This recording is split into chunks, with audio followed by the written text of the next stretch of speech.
It was one of those small, undistinguished country houses which pretend a lineage they cannot produce, like certain provincial families who confidently claim descent from Plantagenets without the courtesy of proof.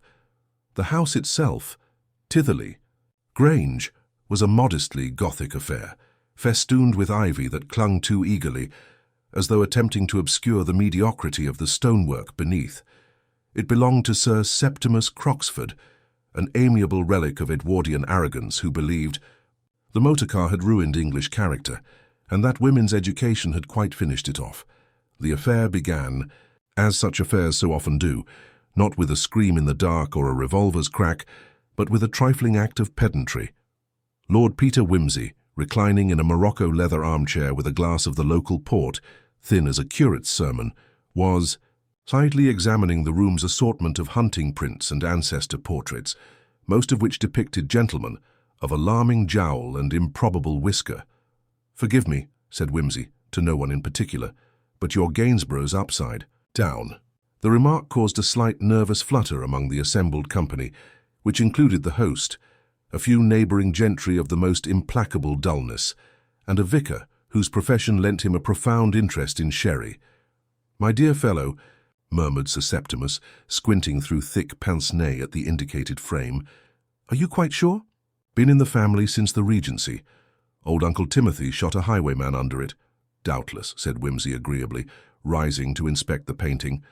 "But unless the lady in question is engaged in some eccentric form of calisthenics, I'm afraid her posture defies both anatomy and decorum."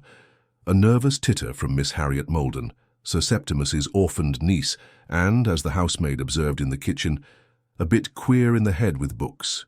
It might have remained a minor quibble, a footnote in the annals of country house triviality, had not the butler, a sepulchral gentleman named Ormiston, chosen that moment to appear, white as bleached parchment and carrying with a certain diffident gravity a tray upon which sat a single calling card and a letter. "Beg pardon." "Sir Septimus," intoned Ormiston, whose voice always suggested a man announcing the Last Judgment, "but I thought you ought to see this at once." The baronet took the proffered items with a sigh, which implied that modernity's interruptions were never-ending. The letter, scrawled in a febrile, ink-blotted hand, was brief. "To whom it may concern, before midnight strikes, look behind the portrait in the evening room. The one no one ever dusts. A matter of honour, there was no signature." A collective pause settled over the room like the hush before a particularly poor hand at bridge is played. "Some damned local joke," said Major Dunstan, a retired soldier of great moustache and limited imagination. "For young fools have nothing better to do." Wimsey, however, had already strolled to the portrait in question, a sullen-looking Cromwellian ancestor whose countenance suggested an intimate acquaintance with public hangings, and delicately eased the frame aside. Behind it, neatly lodged in the recess between canvas and plaster, was a small, old-fashioned pocketbook. Within its cracked leather folds was something altogether less innocuous, a soiled scrap of linen, stiffened and brown with what, even to the most optimistic eye, was unmistakably blood. "Dear me," murmured Wimsey, his gaze thoughtful. "That's no way to preserve your linen." And so it began. The household at Titherley Grange, when interrogated with the polite but inexorable courtesy of Lord Peter Wimsey, revealed itself to be composed of the usual assortment of country house retainers and dependents, each imbued with the native English conviction that silence is not merely golden, but mandatory in the presence of oddities. "I'm sure I couldn't say, my lord," said Mrs. Willett, the housekeeper, a formidable woman of indeterminate age and the complexion of old vellum. "I've not dusted behind that portrait in my time here, and I've been 23 years in service come Michaelmas." 23 years of heroic neglect," observed Wimsey cheerfully. "I take it the butler is responsible for the evening room?" Mrs. Willett pursed her lips. "Ormiston, sees to the plate and the port, my lord. The parlour-maid does the dusting." A summons brought the parlour-maid, a pale, narrow-shouldered girl called Ivy, who entered with the meekness of one prepared to be blamed for acts of God. "Ever taken a peep behind old Sir Tobias there, Ivy?" inquired Wimsey, indicating the Cromwellian portrait. "No, my lord," she whispered.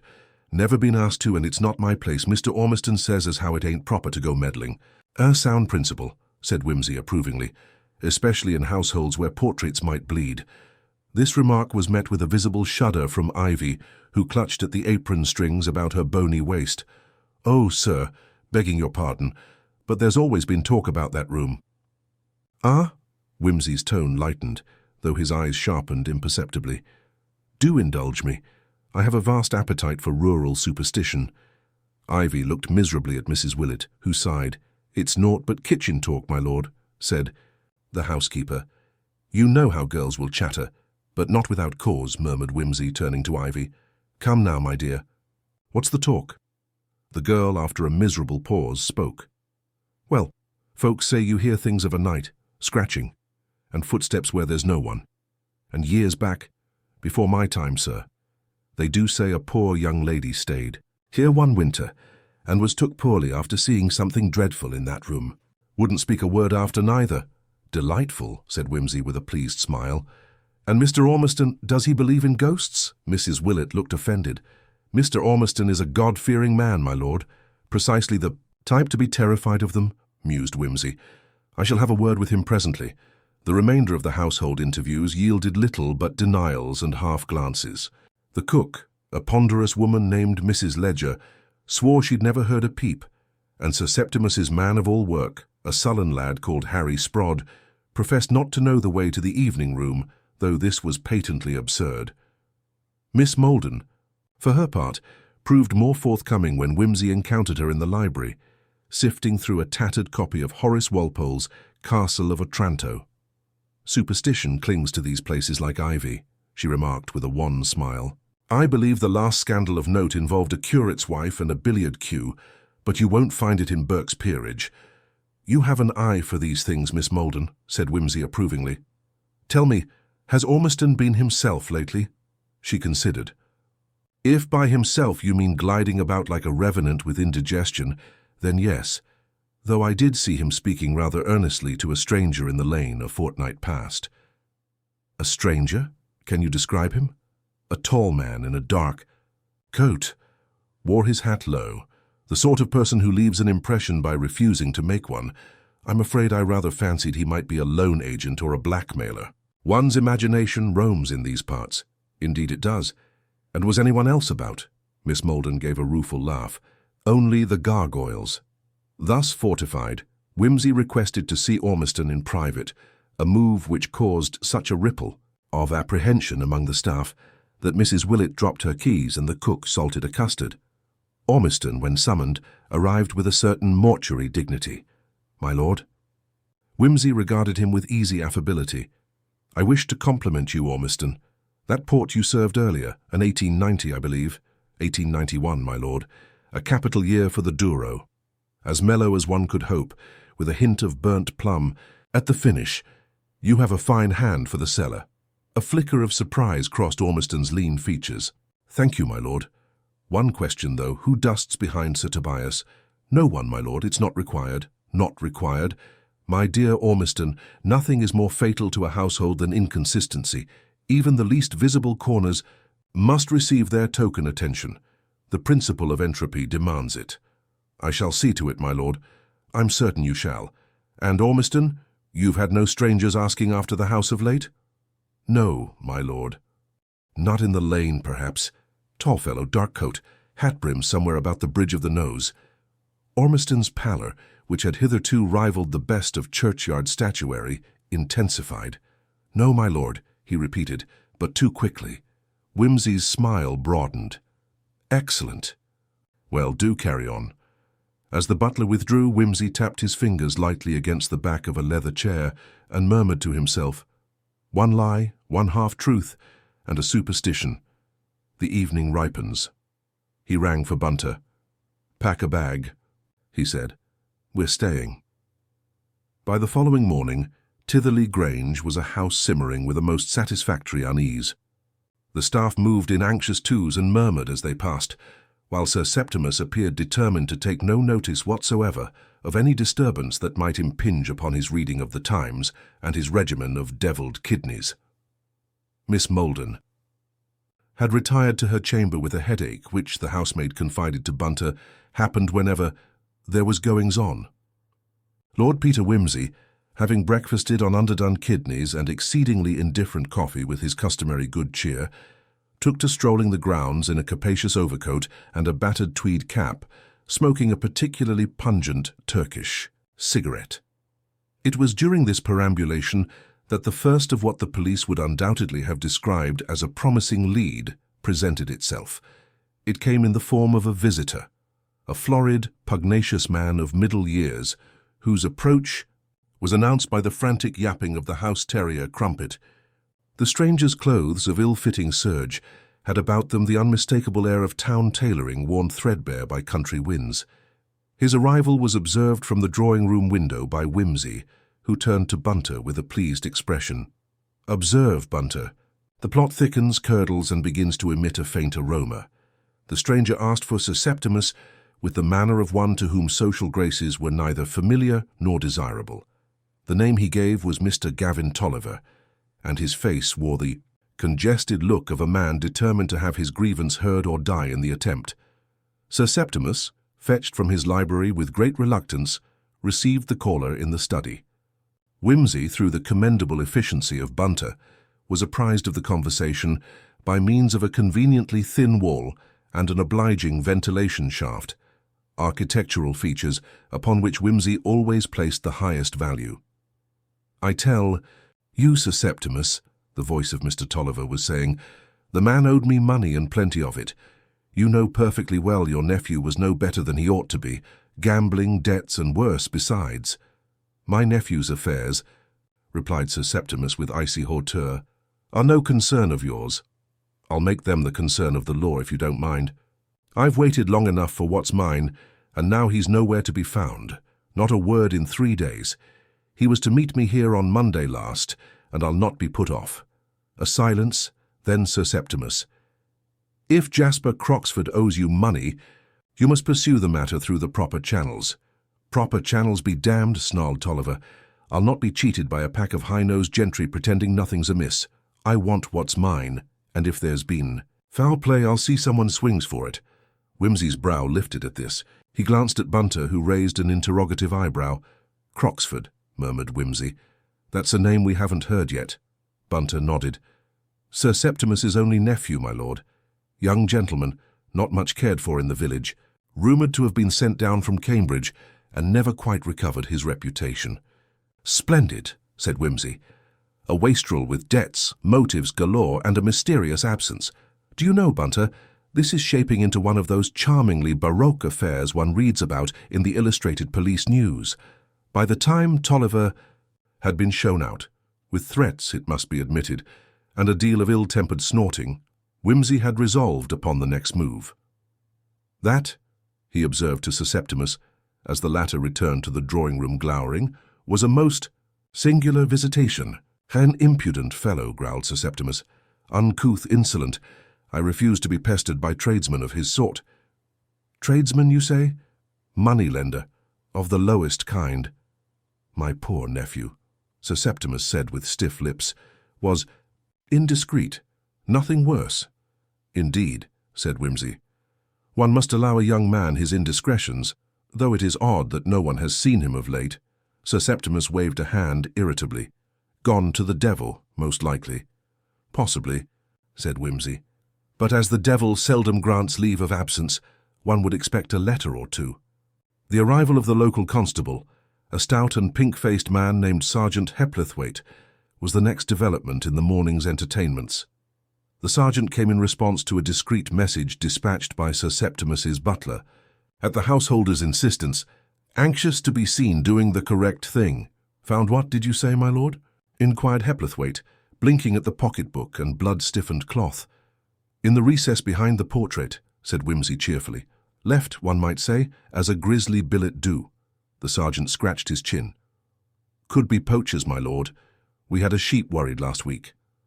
"An exceedingly neat-handed poacher," remarked Whimsy, "who leaves pocketbooks behind pictures in the drawing-room. No, Sergeant, I rather suspect you'll find a more domestic explanation." Sergeant Heplethwaite looked alarmed at this suggestion, and was visibly relieved when Sir Septimus intervened to direct the constable's attentions toward investigating the more disreputable corners of the nearby lanes. As the morning wore on, Whimsy made a show of lounging by the fireplace, leafing through a short history of Gothic ornament, but his mind was ticking with quiet insistence. A moneylender, a vanished nephew, a fearful butler, and a bloodied scrap in a long-forgotten hiding place. He smiled to himself. "Now, Bunter," he said lightly, "let us go inspect the clocks. I have a conviction about chiming mechanisms and moral decay." And so they went. The day had ripened into an afternoon of measured monotony, a sort of genteel purgatory that Titherley Grange seemed particularly adept at producing. The faint chill of the approaching evening crept beneath the heavy curtains, and the house settled into its habitual rhythm of creaks and sighs, as if exhaling secrets only half-formed. Lord Peter Whimsy, reclining again in his Morocco chair, had turned his attention to an old oak grandfather clock, which stood somewhat askance in the corner of the evening room. Its case was elaborately carved with ivy and grotesques, the sort of over-indulgent decoration favoured by a late Victorian craftsman with a fondness for gloom. "Remarkable thing, these clocks," Whimsy remarked, tapping the face lightly.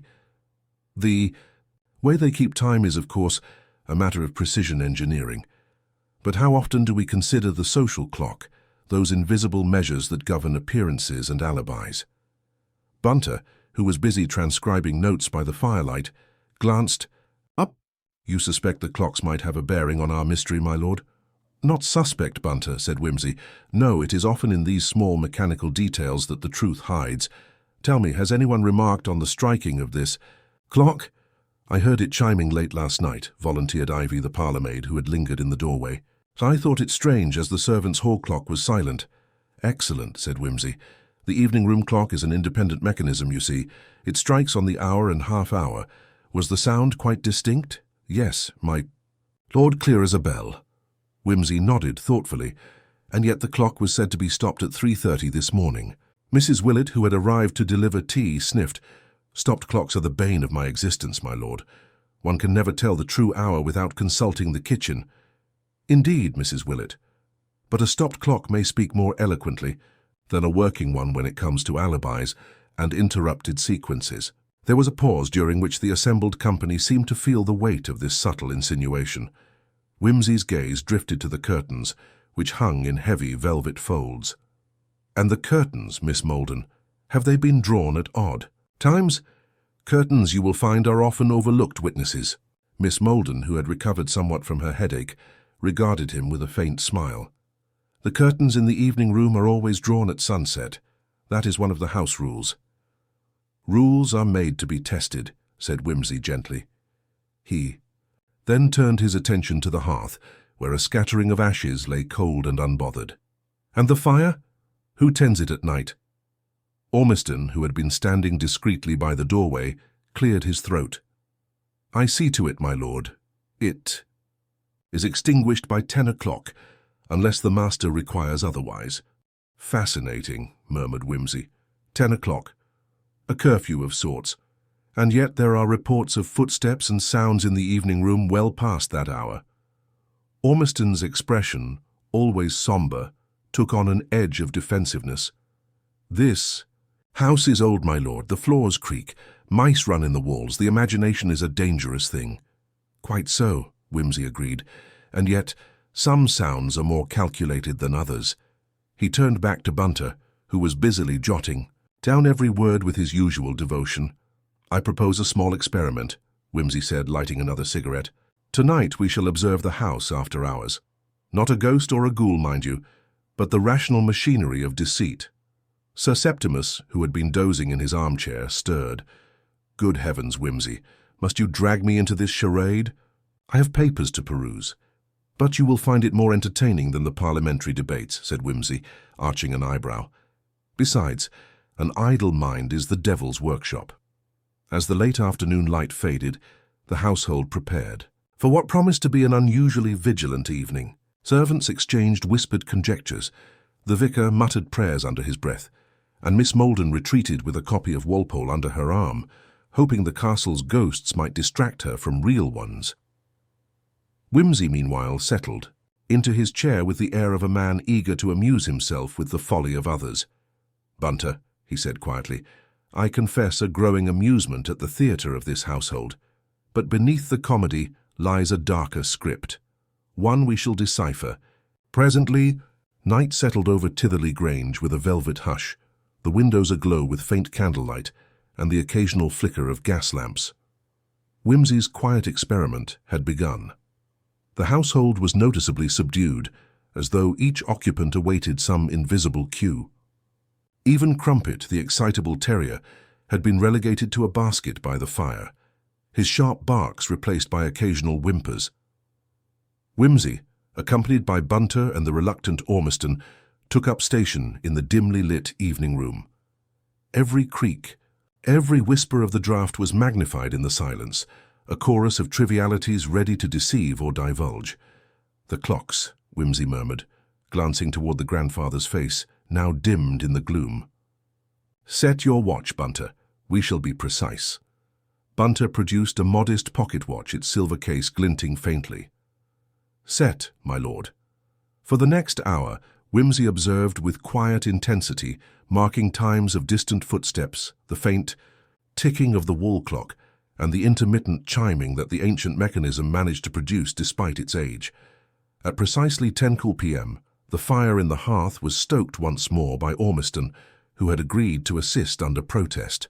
Note: "The change, Bunter." The hearth warms. The atmosphere shifts. A subtle invitation to nocturnal visitors, perhaps. "Or an alibi, my lord," Bunter replied, eyes gleaming. Wimsey nodded. "Precisely. Now observe the curtains." The heavy velvet curtains were drawn. Back momentarily, the sash window behind them left slightly ajar. A faint breeze stirred the edges of the fabric, sending a shiver through the dim room. "Odd for a damp evening," murmured Bunter. "Very," agreed Wimsey. "Not to mention the convenience of a window left open." As the clock struck 10:30, a soft knock echoed at the study door, followed by hurried footsteps that ceased abruptly. Wimsey's eyes gleamed. "Ah, the visitor. Time to the minute." Ormiston shifted uncomfortably. "I heard no visitor, my lord. Just footsteps on the gravel outside." Wimsey smiled faintly. "And that is the point. Footsteps may lie, but the clock does not." He paused to consider the implications. Now the timelines are beginning to unravel. Bunter leaned forward, lowering his voice. "You mean the alibis don't quite fit the hours?" "Exactly. The chiming clocks, the opened curtains, the stoked fire, each a marker of time and intent.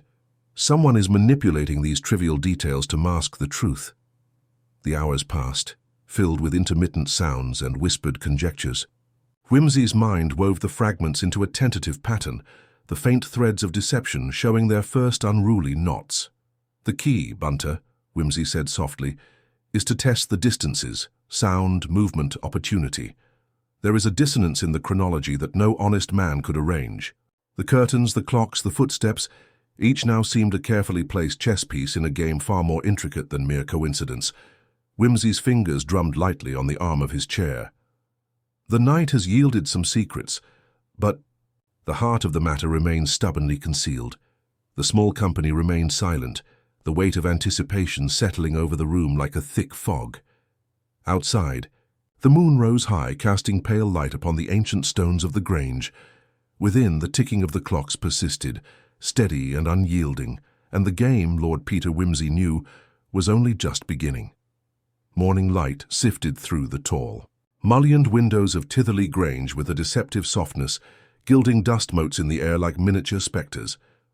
Yet beneath this veneer of calm, a subtle disquiet threaded through the household, as if the walls themselves were holding their breath. Lord Peter Wimsey, having fortified himself with a breakfast of eggs and a particularly sharp cup of tea, summoned Bunter for a quiet conference in the library. "We have tested the clocks, the curtains, and the hearth. Time and place are restless witnesses, yet the heart of this mystery lies elsewhere." Bunter inclined his head. "You suspect something, my lord?" "More than suspicion. A second identity, a shadow lurking behind the official narrative." The phrase seemed to echo, lending the room a faint chill. Wimsey's thoughts returned to Jasper Croxford, the missing nephew, and the florid Mr. Gavin Tolliver. The moneylender's vehemence had been a performance, no doubt, but beneath it lay a truth waiting to be prized from its hiding place. The afternoon was consumed with discreet inquiries. Wimsey visited the village post office, where the postmistress remembered a parcel addressed to Jasper Croxford, sent 2 weeks prior, bearing the return address of a London theatrical agency. The revelation was as unexpected as it was illuminating. "And he, actor then," Wimsey murmured, pocketing the note. "Our young wastrel had a stage life to rival his country disgrace." Bunter frowned. "You think the missing man lived a double existence?" "Precisely. And not merely as a dilettante play actor, but in a far more calculated manner." Returning to the Grange, Wimsey sought out the housekeeper, Mrs. Pratt, a woman of considerable discretion and sharp eyes. She confirmed that Jasper had received frequent visits from a shadowy figure, an elderly woman, whom no one dared name aloud.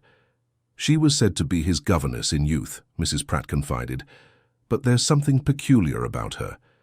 Keeps to herself, and none of us have ever seen her speak to the family. Wimsey smiled faintly. "An invisible puppet master, the very stuff of Gothic fiction, Mrs. Pratt, yet we are assured the truth will prove far less spectral." Later, in a quiet corner of the drawing-room, Wimsey laid out his deductions to Bunter. The missing Jasper Croxford led a compartmentalized existence, a public one of gambling debts and disgraced youth, and a private one entangled with a secret patroness from his past. Bunter nodded. Perhaps the old governess controlled more than just his childhood lessons. Indeed, control, manipulation, guilt, those are the motives that will crack the facade. Wimsey's gaze lingered on the faded portrait of Jasper's father, hanging over the mantel. The patriarch's stern eyes seemed to judge the proceedings with a cold detachment. In unveiling Jasper's double life, we must also unmask the hidden relationships, the debts unpaid, the promises broken, and the fragile alliances. The housekeeper's whispered hint, the parcel from London, the anonymous governess, all converged into a lattice of secrets, binding the missing man tighter to the mystery at hand. Wimsey tapped his chin thoughtfully. "Bunter, it is becoming clear that this case is less a straightforward crime and more a study in psychological shadow play." The butler, standing at attention, merely nodded. As the shadows lengthened once more, Lord Peter felt the faint stirrings of a breakthrough. "The game moves on, Bunter," he said quietly, "and the players, whether they know it or not, are all in position." The morning air carried a faint crispness as Wimsey and Bunter assembled once more in the drawing-room, the house still murmuring faintly with the sounds of domestic routine, yet beneath the everyday hum lay an undercurrent of tension, as if the walls themselves were poised to confess secrets long kept. Wimsey unfolded a sheaf of papers he had collected, statements, scribbled notes, and a curious ledger belonging to the late Jasper Croxford. "Bunter," he said, tapping a line in the ledger with a slender finger, "it appears we have overlooked something most elementary yet critical." Bunter peered over his shoulder. "A missing salver, my lord." Wimsey smiled thinly. "Not quite, but an omission of equal import." He produced a small folded piece of paper, yellowed and fragile. This note was found tucked behind the portrait of Lady Croxford, the mother, by Mrs. Pratt. I confess I dismissed it as the ramblings of a sentimental fool, but on closer inspection it demands reconsideration. The note read, "The truth lies where the dust settles, and the butler who never dusted the frame watches still." "Curious, is it not?" Wimsey mused. "A cryptic remark, perhaps a threat or a confession, but which?" Bunter frowned. "The butler who never dusted the frame. That would be Ormiston, surely. He is most fastidious in his duties." "Indeed. Yet the absence of dust is itself a statement."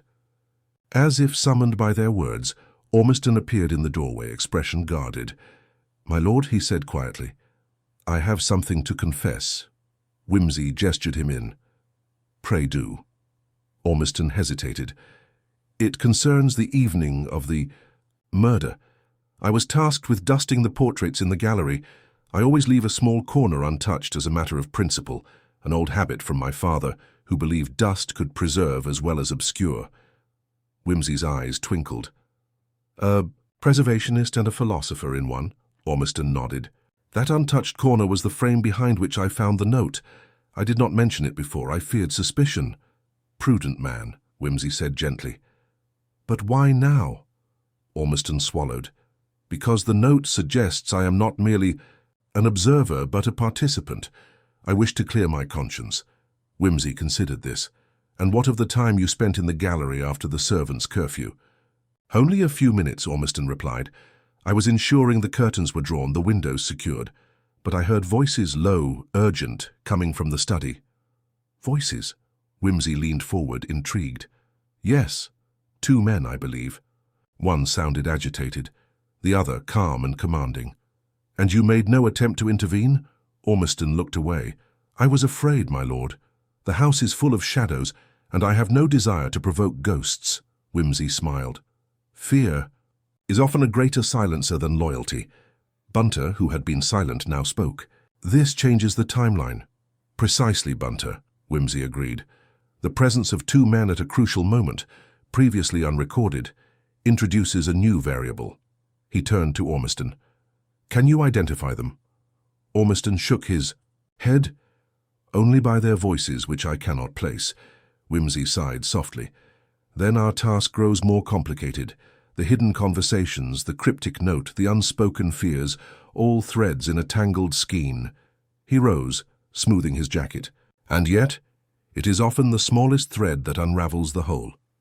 As Ormiston withdrew, the atmosphere thickened with renewed purpose. The butler who never dusted the frame was watching still, and Lord Peter Wimsey was determined to know what he had seen. The dusk of the following evening found Titherley Grange cast in deepening shadows, the heavy curtains drawn tight as though to keep out not merely the night, but some darker truth. Lord Peter Wimsey had gathered the household in the great hall, a space that seemed at once cavernous and oppressively intimate, its high ceiling lost in gloom. A fire crackled low in the hearth, its flickering light lending a dancing chiaroscuro to the faces arrayed before him, each marked by varying degrees of apprehension and curiosity. "My dear friends," Wimsey began with a genial, if slightly arch tone, "I hope you will forgive the rather unusual summons. It is, I assure you, in the interests of both justice and amusement." A faint murmur rippled through the assembly. Miss Molden, ever the dramatic, clutched her shawl, while Sir Septimus sighed heavily, as though resigned to the inevitable spectacle. Wimsey gestured toward the study door. "You have all heard the accounts of noises, voices, and footsteps that echoed through the house on the night in question. I have taken the liberty of reconstructing the scene." He pressed a button, and the gas lamps dimmed, replaced by a single, focused spotlight on the study doorway. Bunter, ever the faithful aide, stepped forward, carefully repositioning furniture to mirror the exact arrangement of that evening. The desk, the chairs, even the heavy curtains left ajar. Wimsey's voice, lowered, laced with wry amusement. "Observe the curious detail. The curtains drawn back at precisely 10:30 p.m., and the window slightly open to admit a breath of air, or perhaps a breath of danger." He paced slowly, eyes gleaming. "Ormiston, would you be so kind as to demonstrate your movements that night?" The butler stepped forward, treading the path he had taken hours before.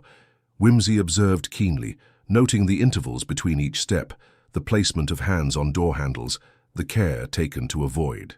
"Creaking floorboards, thank you," Wimsey said as Ormiston returned to the group. "Now imagine, if you will, 2 figures meeting here, behind the curtains in the shadow of that window." A hush fell, the air charged with expectancy. Voices exchanged, words that could unmake alibis or build them anew. He looked pointedly at Sir Septimus. "Would you care to recall your whereabouts at that hour, sir?" The venerable gentleman flushed faintly. "I was in my study, as I have stated." "Alone?" Sir Septimus hesitated, then nodded. "Yes." "Curious," Wimsey said, "for our butler heard otherwise." The assembled company exchanged glances, some uneasy, others carefully composed. Wimsey's tone sharpened subtly. "This enactment is no mere theatrical flourish. It reveals discrepancies in testimony, gaps in memory, and shadows in character." He turned to Miss Molden. "And you, Miss Molden, might you enlighten us as to your movements that evening?" "I retired early to my room," she said, voice steady. "And yet," Wimsey continued, A note was found written in your hand inviting Jasper Croxford to meet here. Miss Molden's composure flickered, but she said nothing. Whimsy raised a gloved hand in quiet command. The curtain conceals more than just the window. It hides secrets, alibis, and perhaps the truth we seek. With a final flourish, he dimmed the spotlight, plunging the room into near darkness save for the firelight's glow. "Ladies and gentlemen," he said softly, "the stage is set. The players have taken their positions, and soon the final act will reveal the author of this dark drama." The great hall remained thick with a silence that felt almost tactile, each breath held in anticipation as Lord Peter Wimsey, with the serene composure of a man unraveling a particularly exquisite tapestry, prepared to deliver the final piece. He cleared his throat lightly, a faint smile touching his lips. "We are accustomed, I believe, to the notion that crime is a crude affair, brute force, loud accusations, and obvious motives. But, as the good Cicero might say, veritas odium parit, the truth breeds hatred, and sometimes it does so, in the quietest manner imaginable." His gaze swept the assembled faces, lingering momentarily on Sir Septimus and Miss Molden, who exchanged nervous glances. "Let us begin with the clocks, those ever-faithful witnesses. Their disparate chimes, the adjusted curtains, the stoked hearth, they form a symphony of deception arranged with meticulous care." Whimsy took a slow step forward, voice dropping to a conspiratorial murmur. "The note behind the portrait, the butler who never dusted the frame watches still. A subtle threat directed at Ormiston, no doubt, but more importantly, a redirection." He nodded toward the butler, who stood immobile, expression unreadable. Ormiston's untouched corner was a ploy, a staging ground for misdirection. But the true evidence lies not behind the frame, but in the frame itself. From a pocket, Whimsy produced a slender, finely wrought letter opener, its edge glinting faintly in the firelight. This letter opener was the murder weapon, cleverly hidden in plain sight among the desk's clutter. The assailant, familiar with the room's layout and the household's rhythms, used the staged noises to fabricate an alibi.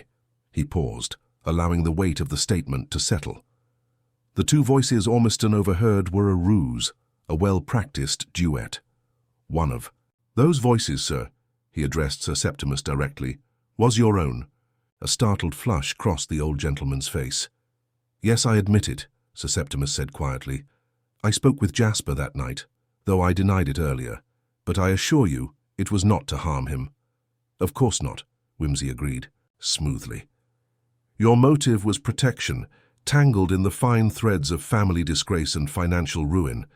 He turned to Miss Molden. "And you, dear lady, your invitation to Jasper was less a summoning than a desperate plea to salvage what remained of a shattered alliance." Miss Molden's eyes narrowed, but she said nothing. Whimsy's smile deepened. "Yet the final act belongs to another." He gestured toward the doorway, where the household staff had gathered silently. "Mr. Gavin Tolliver, your bitterness and obsession with debts clouded your judgment, but your hatred is no secret. You were the obvious suspect, and the police were eager to close the case on you." The moneylender's jaw tightened. "But the true killer is one who moved unseen, manipulating the stage and players alike." With a flourish, Whimsy revealed a crumpled, blood-stained handkerchief, embroidered, with the initials J.C. The missing Jasper Croxford had returned, only to find himself ensnared in a web of deceit. Whimsy's eyes locked with Ormiston's. The butler's silence was bought with fear, but his conscience prevailed. Ormiston's voice trembled. "I did not kill him, but I witnessed the struggle. It was Miss Molden who struck the fatal blow, driven by desperation to protect her secrets." A gasp swept through the room. Miss Molden stood rigid, then collapsed into a chair, the mask of composure shattered. Whimsy's tone softened, almost pitying. Jealousy, fear, and the desperate urge for control, motives as old as humanity. He looked around the assembled company. "The truth, it seems, is never tidy, nor easily embraced."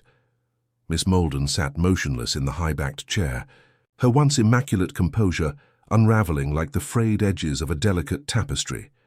Her hands trembled ever so slightly, betraying the calm mask she had so carefully worn. Lord Peter Wimsey's gaze remained fixed upon her, unyielding, yet devoid of malice.